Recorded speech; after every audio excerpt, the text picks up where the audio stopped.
Irmãos, é um privilégio estarmos aqui para entregar o recado de Deus, a carta de Tito. Esse texto, ele é muito expressivo para mim, porque ele traz para nós instruções para que nós tenhamos um padrão de vida que seja exemplo, principalmente para os novos, para os que estão iniciando na carreira da fé. O título desta mensagem: Instruções para várias classes de pessoas crentes. Instruções para várias classes de pessoas crentes. Bom, esse texto de Tito, ele é bem escondidinho na Bíblia, mas ele tem para nós uma mensagem bem atual, uma mensagem que precisa ser aprendida, precisa ser colocada em prática, porque assim fazendo, você será exemplo para outras pessoas.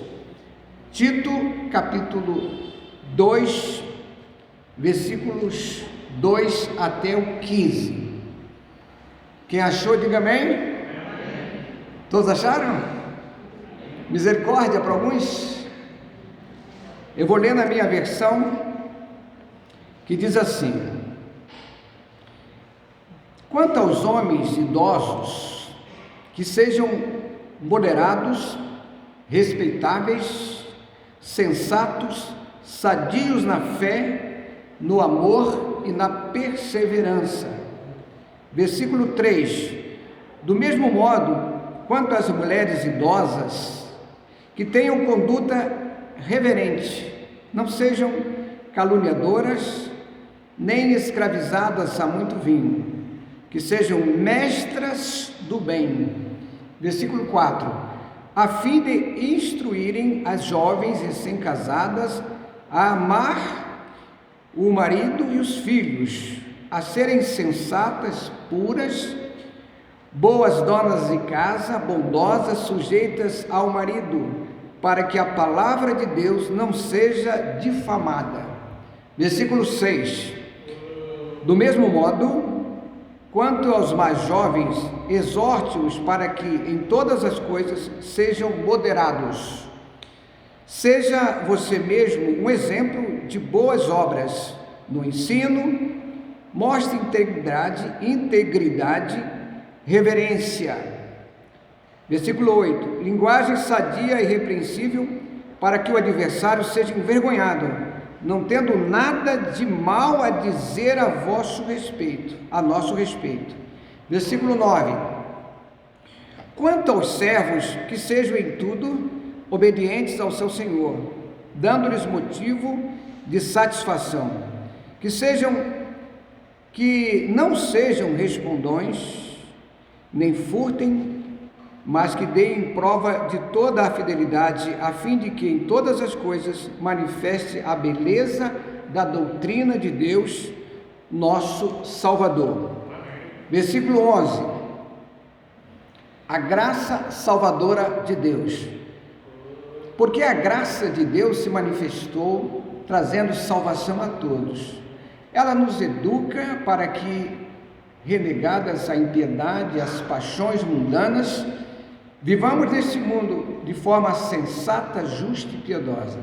Versículo 3: aguardando a bendita esperança e a manifestação da glória do nosso grande Deus e Salvador Jesus Cristo. Versículo 14: ele deu a si mesmo por nós, Jesus Cristo, a fim de nos remir de toda iniquidade e purificar para si mesmo um povo exclusivamente seu, dedicado à prática de boas obras. Versículo 15: ensine estas coisas, também exorte, repreenda com toda a autoridade, que ninguém despreze você. É uma carta rica, porque ela traz instruções bem contemporânea, apesar de ser escrita há tantos séculos passados, né? E o que a gente aprende desse texto? Aqui está uma base da sã doutrina, uma doutrina que é para ser vivenciada na prática. E esta conduta que deve ser ilibada, correta de todos os crentes. E aqui o texto está dizendo que tem que ser independentemente de qualquer idade, qualquer posição social. Aqui também não está dizendo que é só para uma classe, todas as pessoas, né? Os homens idosos, que são normalmente os líderes, deviam ser exemplos para que, né, possa ser modelo para os novos, modelos espirituais. E o texto fala que a gente precisa ter a sensibilidade de ser moderado, né? Sensatos, sadios, em vez de ser. E o texto vai trazendo aqui instruções que vão, assim, passear por toda a nossa conduta, né? E aqui a gente vai perceber que o versículo 2, ele fala exatamente isso, né? Os homens idosos sejam moderados, sensatos, sadios e vivam, né, uma vida exemplar, em vez de ter uma vida irregular que não dê um bom testemunho. E é interessante que, se a gente for olhar no capítulo 1 da carta de Tito, que você deve estar com o texto aberto ainda, versículo 12 do capítulo 1 de Tito. Isso aqui não é um bom exemplo para os cretenses, que diz assim, Tito capítulo 1, versículo 12. Foi um dos cretenses, um próprio profeta deles, que disse: os cretenses são sempre mentirosos, feras terríveis, comilões e preguiçosos. Meu Deus do céu, quer dizer, os cretenses aqui foram colocados num nível muito, assim, inferior, né? E então, esse registro que está aqui na palavra é para que a gente não caia, né? Para que alguém fale de nós, está vendo? Tal crente, tal igreja é assim, tal, né? Versículo 3, capítulo 2 de Tito, versículo 3. Aqui fala que, semelhantemente, a gente precisa de ter esse padrão, versículo, do mesmo modo, quanto às mulheres idosas que tenham conduta reverente, não sejam caluniadoras, nem escravizadas a muito vinho. Olha aqui o exemplo que a gente precisa dar para o que estão de fora, Então aqui são os padrões morais que são impostos aos homens e às mulheres, né? Que também todos nós estamos aqui classificados, né? E aqui quando diz, não sejam caluniadoras ou caluniadores. A calúnia era, segundo parece, um vício entre as mulheres cretenses. Percebe que o texto vai dizer isso, né? Calúnia é um negócio terrível, né? Destrói reputação, é uma coisa, né? Versículo 4, quero que vocês acompanhem. 2,4, Tito 2,4, a fim de instruírem as jovens recém-casadas a amar o marido e os filhos, amarem seus maridos, né? Então, exemplos que as mais experientes têm que passar para as mais novas. Assim como o marido também é exortado. Não pensem os maridos que vocês ou nós estamos aqui de fora, né, falando só das mulheres. Se você for na carta de Efésios, capítulo 5, 25, né, a gente tem lá uma instrução, Efésios 5, 25, que o marido deve amar a sua esposa como Cristo amou a sua igreja. É um padrão elevadíssimo, né? Isso, que você se entregue de tal maneira nesse convívio familiar, assim como Cristo o foi para a sua igreja. Não é fácil. Amar a esposa, embora aqui essas duas passagens lá nos originais do grego, elas têm verbos diferentes no original, mas são traduzidas como que um amor que seja um amor vivenciado na prática. Tito 2, versículo 5: a serem sensatas, puras, boas donas de casa, bondosas, sujeitas ao marido, para que a palavra de Deus não seja difamada. A palavra de Deus não seja difamada. Mostra aqui uma enorme, uma profunda preocupação do apóstolo Paulo para que o convívio no seio da família não sirva de escândalo para o evangelho. Então é uma preocupação que, apesar de estar na esfera terrena, não prejudique a esfera espiritual, né? Então são instruções no campo da ética que vão dar uma base sólida para o lado espiritual. Vocês estão entendendo? Aqui, meus irmãos, é um empenho que está sendo aconselhado para que a gente possa buscar e viver como cristãos, e para que a gente não seja empecilho para que o evangelho fique desmoralizado. É muito interessante isso. Tito 2, versículo 7 e 8. Ainda, talvez, Tito fosse ainda muito jovem e demorasse para que ele fosse respeitado pela igreja de qual ele era pastor, lá entre os cretenses. Então, essas exigências aqui são colocadas como um marco, como um basilar, para que, principalmente os jovens pastores tenham esse roteiro seguro, né? Então, a gente vai perceber que a coisa é muito interessante quando a gente observa e coloca em prática na nossa vida. E aí eu quero trazer esse texto para os nossos dias. O que esse texto nos mostra claramente aqui? Primeiro, é que esse texto fala que, mesmo sem a gente perceber, todos nós temos uma importância muito grande no seio do evangelho, no meio da igreja, como mentores, pessoas que vão ser guias para aqueles que estão chegando, como exemplos bem visíveis a olho nu, né, para aqueles que estão chegando.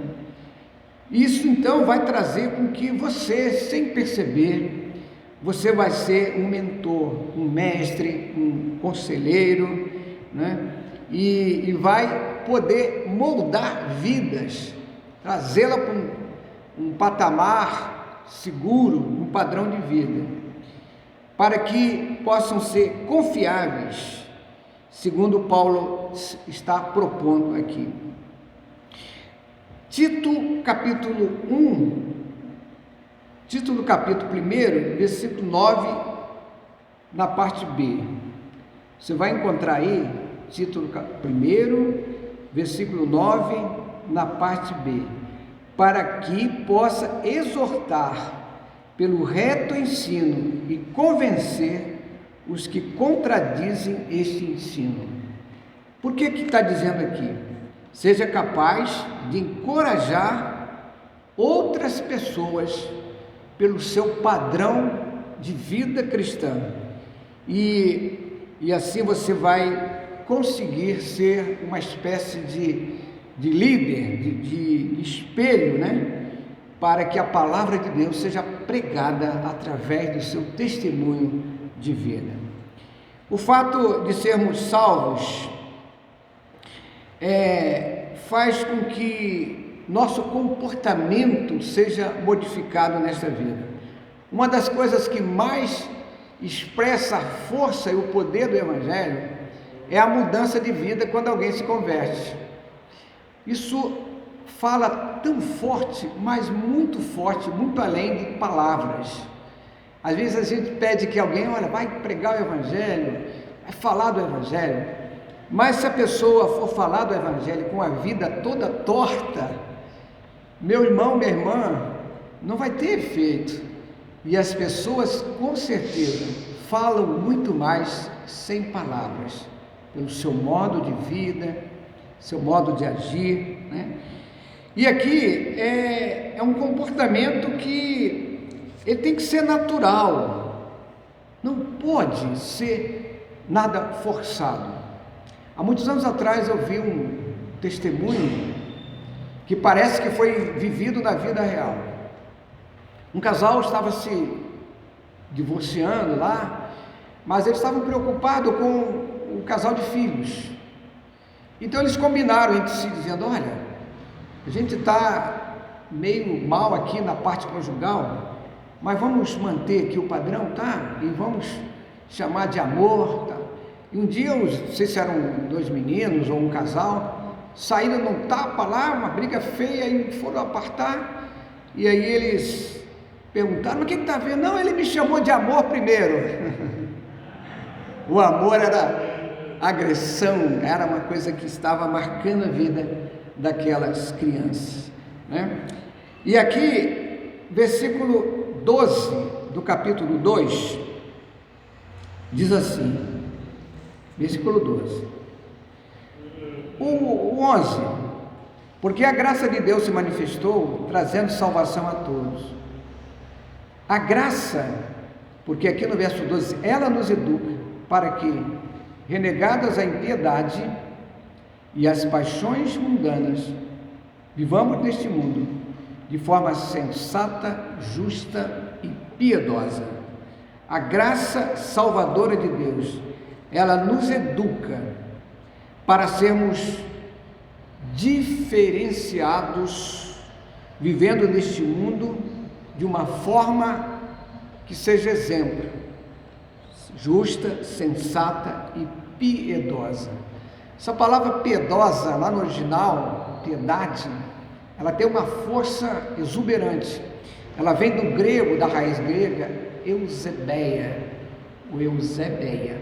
Essa palavra quer dizer uma dedicação total a Deus, uma busca dos valores sagrados. Então, uma vida que mostra os valores da palavra de Deus.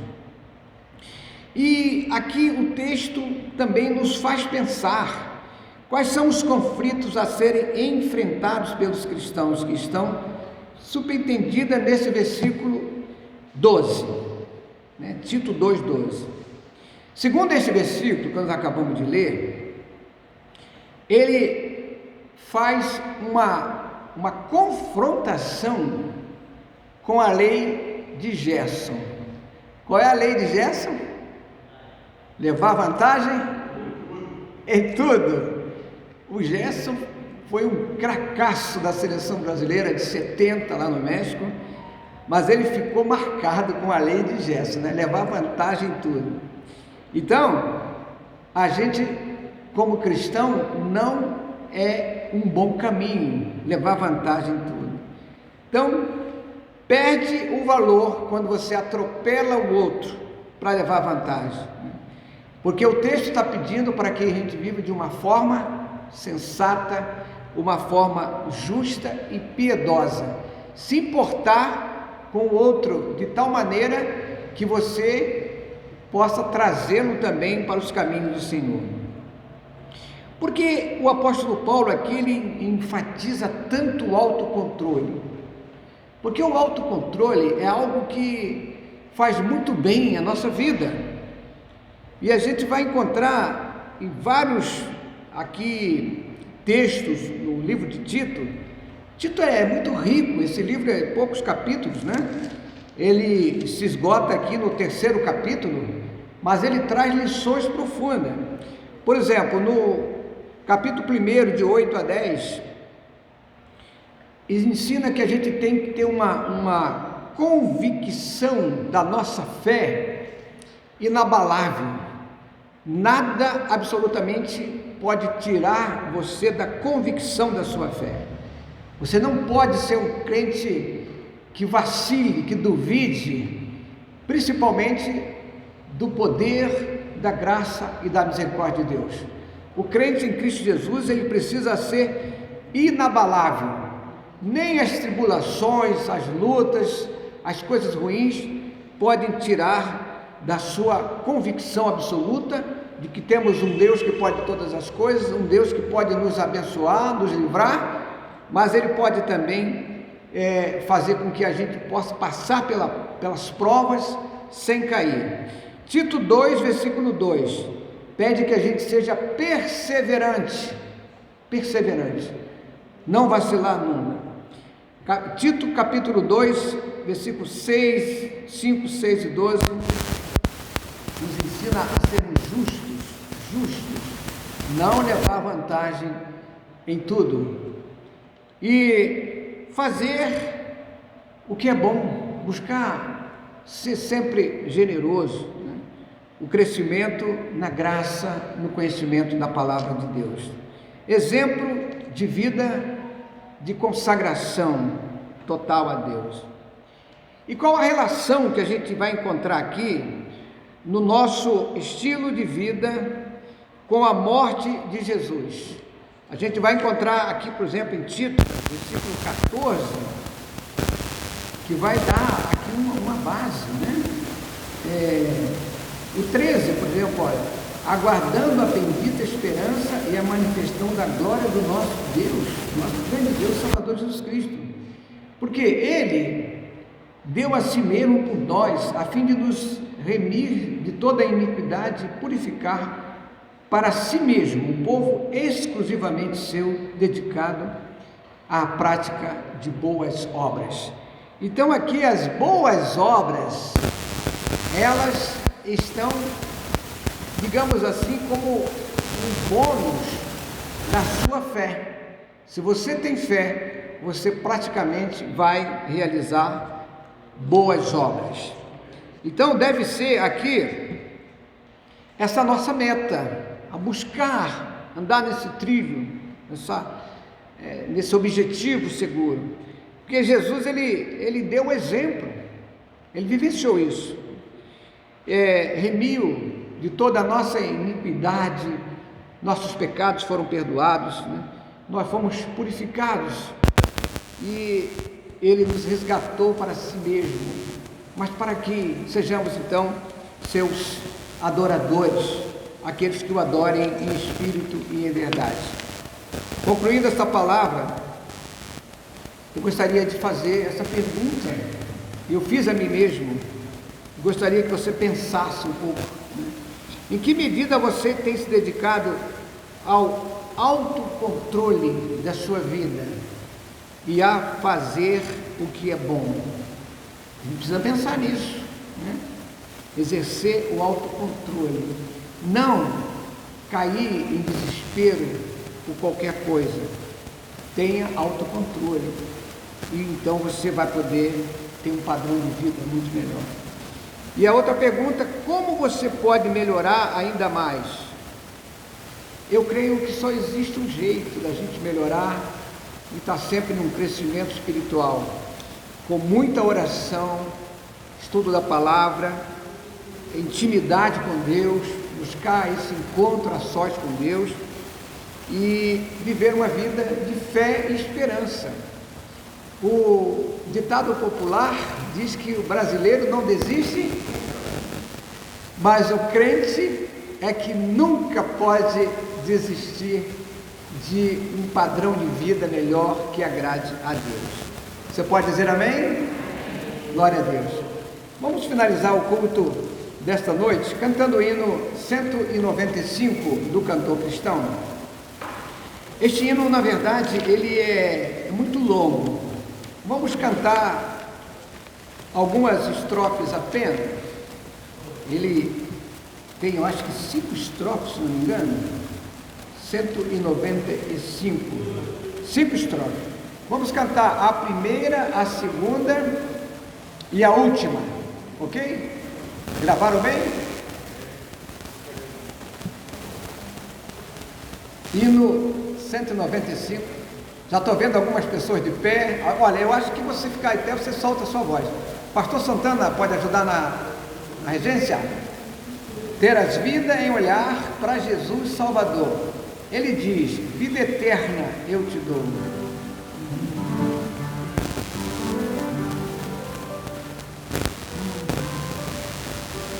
Isso é muito fácil de cantar esse hino. Solte a sua voz em adoração ao nome do Senhor. A primeira, a segunda e a última. Tá bom, pastor? Primeira, segunda e última. Ter as vidas em olhar para Jesus Salvador. Ele diz: vida eterna eu te dou. A última estrofe, né? Primeira e a segunda e a última.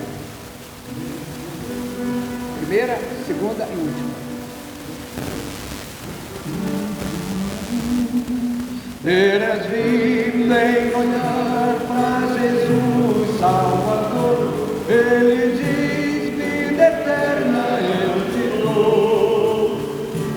Então, pecador, considera esse amor de Jesus que na cruz respirou. Viverás, terás vida em olhar para Jesus Salvador. Ele diz: vida em mim acharás. Terás vida em olhar para Jesus Salvador. Sangue seu derramado ele tem. Nossa falta não haja temor, por olhar pecador, vida vem. Viverás,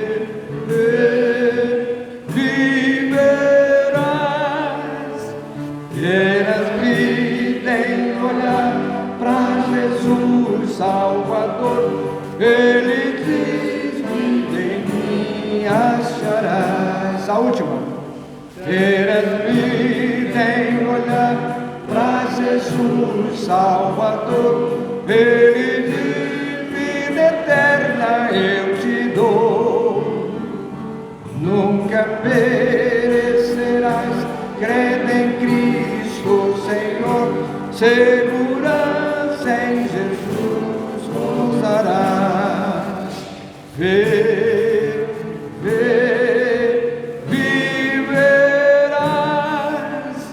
Terás vida em olhar para Jesus Salvador. Ele diz: vida em mim acharás.